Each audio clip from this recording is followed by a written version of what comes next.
Assalamualaikum, halo semuanya. Kali ini saya akan membahas kelanjutan sebuah alur cerita novel, dengan novel yang berjudul Kaisar Naga. Jangan lupa buat teman-teman untuk like, komen, subscribe, and share ya. Yuk, tanpa basa-basi lagi, kita lanjut ke pembahasannya. Di episode sebelumnya, Lu Ming menang, wasit mengumumkan.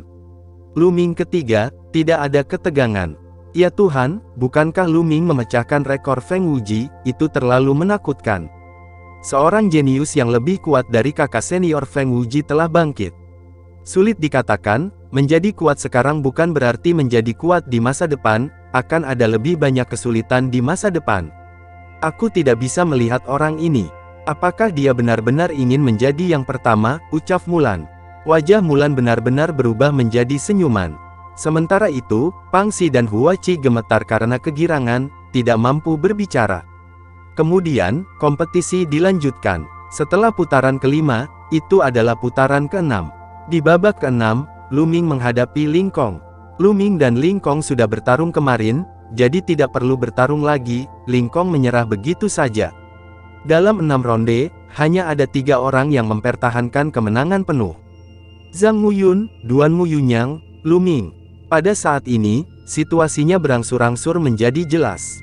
Pertama dan kedua, Zhang Muyun dan Duan Muyunyang. Ketiga, Lu Ming, dan keempat, harus Bu Xingkai. Kata kelima dan keenam harus antara Ling Kong dan Duan Gang. Dalam hal yang terakhir, Dong Ce hampir ke-10, tidak ada ketegangan, dan perbedaannya tidak boleh terlalu besar. 3 putaran tersisa. Fokus semua orang tertuju pada Zhang Muyun dan Duan Muyunyang, yang akan memenangkan tempat pertama. Tentu saja, ada juga Lu Ming. Bisakah Lu Ming melawan 2 yang pertama? Berapa banyak gerakan yang bisa Anda tolak? Perhatian semua orang tertuju pada poin-poin ini. Untuk mengantisipasi semua orang, ronde ke-7 dimulai. Di game pertama ronde ke-7, Volley menghadapi Duan Gang. Pertarungan ini bisa dikatakan sebagai pertarungan terpanjang dan terhebat sejak kompetisi. Keduanya adalah tipe kekerasan, membombardir dengan liar di medan perang, seperti 2 monster yang bertarung. Ada ratusan gerakan dalam pertempuran, tetapi pada akhirnya Duan Gang yang menang karena kegilaan monster volley. Di babak kedua, Lu Ming menghadapi Zhuo Yirong. Zhuo Yirong mengaku kalah. Pertandingan ketiga akhirnya menghadirkan duel terpenting, dan juga yang paling dipedulikan semua orang. Zhang Muyun menghadapi Duan Muyunyang. Duel puncak antara keduanya dipentaskan lebih cepat dari jadwal, dan mereka bertemu di ronde ke-7. Satu timur dan satu barat, 2 sosok melangkah ke platform pertempuran. Dalam sekejap, penonton meledak.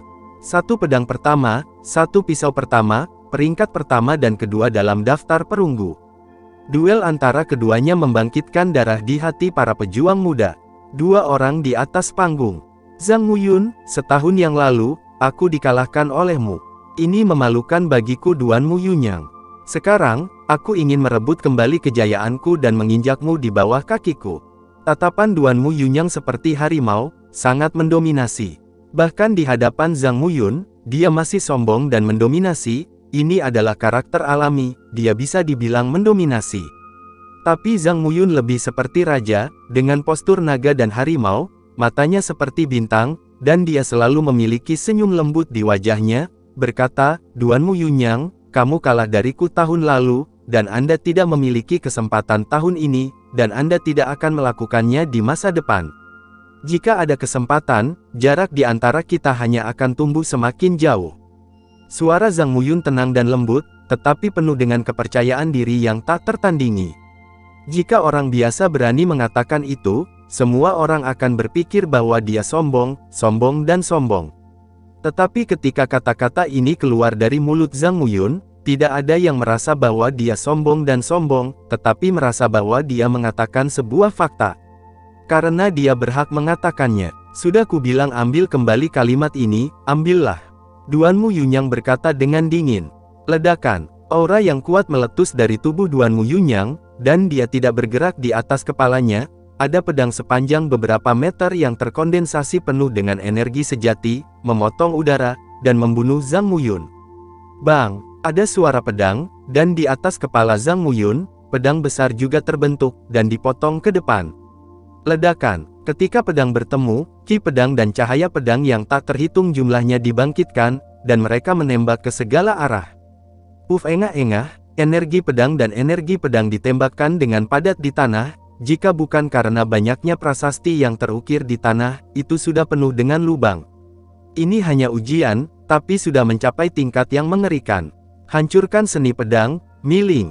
Pedang Duan Mu Yunyang keluar dari sarungnya, seperti monster yang menembus belenggu dan muncul kembali di dunia. Cahaya pedang yang menakutkan sepertinya mampu menembus kekosongan, dan memotong ke arah Zhang Muyun. Bang! Nyanyian pedang terdengar, sosok Zhang Muyun tidak bergerak, tetapi pedang panjang itu keluar dari sarungnya. Segera setelah pedang itu terhunus, ujung yang tajam dan kejam memenuhi udara, dan seluruh dunia tampaknya diselimuti oleh energi pedangnya. Fiuh! Ada sedikit suara menusuk di udara. Jika Anda tidak mendengarkan dengan cermat, Anda tidak dapat mendengarnya. Kilatan cahaya pedang menyala, dan ditembakkan sebelum suaranya keluar. Ledakan. Energi pedang ini tidak sekuat pancaran pedang Duan Mu Yunyang, tapi mengalahkan pancaran pedang Duan Mu Yunyang dalam satu pukulan. Menghancurkan seni pedang, menghancurkan langit. Teriak Duan Mu Yunyang. Saat pisaunya dipotong, Duan Mu Yunyang terdiam, tanpa emosi. Orang-orang kejam, dan pisau bahkan lebih kejam, beberapa hanya ganas tanpa henti, memenggal kepala semua yang ada di dunia. Ilmu pedang 4 musim, penuh musim semi, hancurkan. Suara samar keluar, dan Zhang Muyun menusuk dengan pedang. Dalam sekejap, ratusan aura pedang muncul di langit. Aura pedang padat, seperti hujan musim semi, meliputi hukum pisau Duan Mu Yunyang. Jika teknik pedang Duan Mu Yunyang melambangkan kehancuran, maka teknik pedang Zhang Muyun melambangkan vitalitas dan harapan. Aliran energi pedang seperti setetes hujan musim semi, meskipun setiap tetes tidak kuat, tetapi ketika digabungkan bersama, kekuatannya tidak ada habisnya. Cahaya pedang dan energi pedang menghilang di udara. Luar biasa, sungguh luar biasa. Seni bela diri tingkat rendah tingkat Suan Zhang Muyun dan Duan Mu Yunyang telah dikembangkan ke tingkat tertinggi. Manusia dan seni bela diri adalah satu. Sungguh menakjubkan bahwa tubuh manusia keduanya berada di peringkat kedua. Darah keduanya ada di peringkat ke-6. Kekuatan tempur semacam ini benar-benar melampaui level seorang seniman bela diri. Tidak masalah untuk membunuh seorang seniman bela diri hebat biasa di tingkat pertama, 2 jenius di daftar perunggu. Sungguh menakjubkan. Mata Lu Ming berbinar, dan dia menghela nafas dalam hati. Di sebelahnya, Mulan melirik Lu Ming dan berkata, bagaimana, ini adalah kekuatan Zhang Muyun dan Duan Mu Yunyang. Melihat kekuatan mereka, apakah kamu masih memiliki kepercayaan diri untuk memenangkan tempat pertama, kata Lu Ming, mengungkapkan senyum penuh arti. Orang ini, berpura-pura maju. Mulan merasa sedikit bingung tentang Lu Ming, bertanya-tanya apakah yang dia katakan itu benar atau tidak. Menghancurkan seni pedang, menghancurkan dunia. Duan Mu Yunyang meraung marah, memotong 18 pedang dalam sekejap. 18 bila bersinar, yang masing-masing sangat menakutkan. Poin kuncinya adalah lintasan setiap tebasan tidak menentu, seperti kuda liar yang berlari bebas, melompat vertikal dan horizontal, sulit dipahami. Ilmu pedang 4 musim, musim panas yang panas. Nyanyian pedang terdengar, dan cahaya pedang muncul di udara, memancarkan cahaya yang menyilaukan, seperti putaran matahari. Cici, putaran matahari ini sebenarnya menembakkan seberkas energi pedang, padat, tidak peduli seberapa tak terduga cahaya pedang Duan Mu Yunyang, tetapi di bawah energi pedang ini, mereka runtuh satu demi satu. Angin musim gugur suram. Segera setelah itu, Zhang Muyun melakukan langkah selanjutnya. Tiba-tiba, medan perang tampak sunyi, semuanya sunyi, dan angin musim gugur suram.